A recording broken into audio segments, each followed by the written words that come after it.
stories. In fact, our life itself is shaped by the stories we hear and tell. This is the belief of our next performer, Miss Sheila V.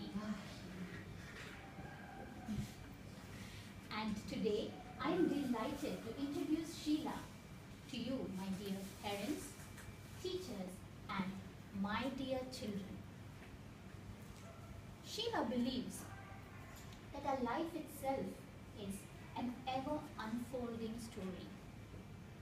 And why is that? Because she has been a professional storyteller for 17 years. She has been described by the godmother of Singapore storytelling, having mentored or trained all the professional storytellers today active in Singapore.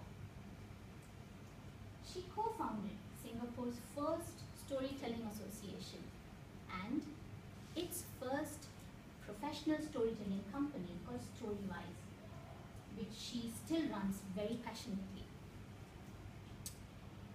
She has worked extensively in Singapore at community events, conferences, having conducted workshops. For the National Library Board, for example, she has trained the NLB staff on how to tell stories and conducted talks on the power of family storytelling at the NLB libraries.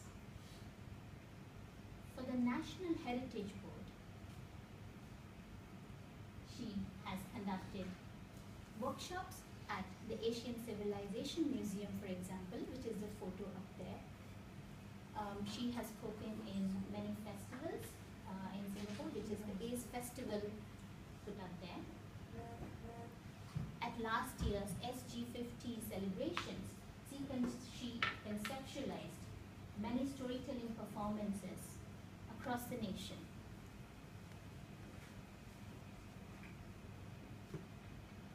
Sheila is also a recommended storyteller by the Ministry of Education. And one of her focus areas of work as a professional storyteller is in countless primary and secondary schools across Singapore. She not only performs for children, but, and equally importantly, trains teachers and lecturers on how to use stories in your teaching. Her workshops cover character development, language and literacy, and special needs education. Her storytelling style as a performer has been described as warm, engaging, and captivating.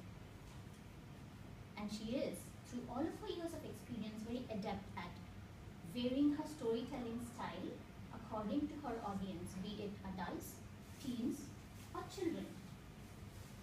She's also very comfortable presenting to small groups or audiences of over 1,000. Not just in Singapore, she works extensively across the Asia Pacific, Thailand, Malaysia, Indonesia, the Philippines, India, Australia. And here you'll see a photo of her performing for children in Indonesia who are absolutely loving the story she's saying. Sat beside next to her is a translator who translates her story sentence by sentence and tries to get the emotion out in the story as well.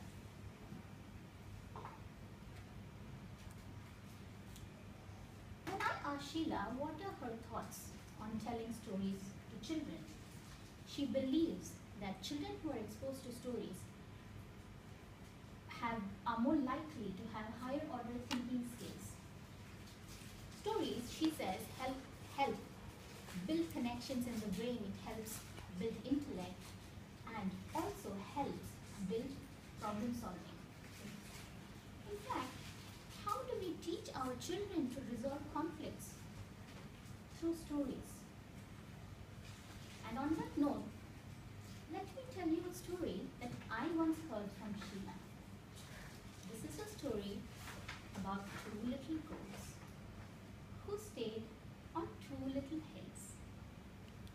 One day, goat went down the hill, ate some grass, nom nom nom nom nom nom, went back up. Goat went down the hill, ate some grass, nom nom nom nom nom, went back up.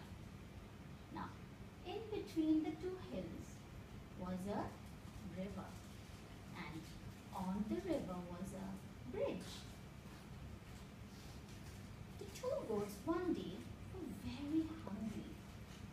Oh, the grass on the other hill looks so nice. I want to eat some grass. Oh, the grass on the other hill looks so lovely. I'm starving. I want to have some. And off they went on the bridge. Hey, can you move? I want to pass. Hey, you move. I was here first. I'm bigger. So, let me move. Splash. Down the river. And they were all wet. She doesn't seem very nice.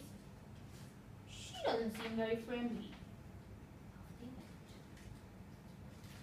After a week, oh, I'm hungry. I want to eat the lovely green grass on the other side. Oh, I would love to eat the grass on the other hill. And we went on the bridge yet again. Hey, I was here first. Can you move? No, I was here first. Can you move? Move back. Okay, let's do one thing. Why don't we try and squeeze? Okay, let's do that.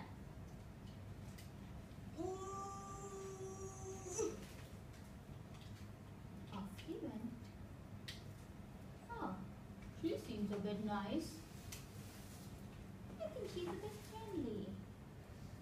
Nom nom nom nom nom.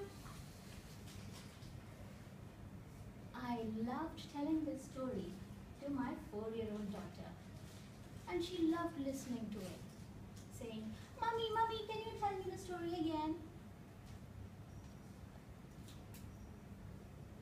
In conclusion, Sheila believes that when we say stories eye to eye and heart to heart, we draw closer to each other. Isn't that right, Vivian and Aisha, who definitely spoke about stories and books? Now, wouldn't you want to hear a story from Sheila? So, let's give a loud and exciting welcome to Miss Sheila Wee.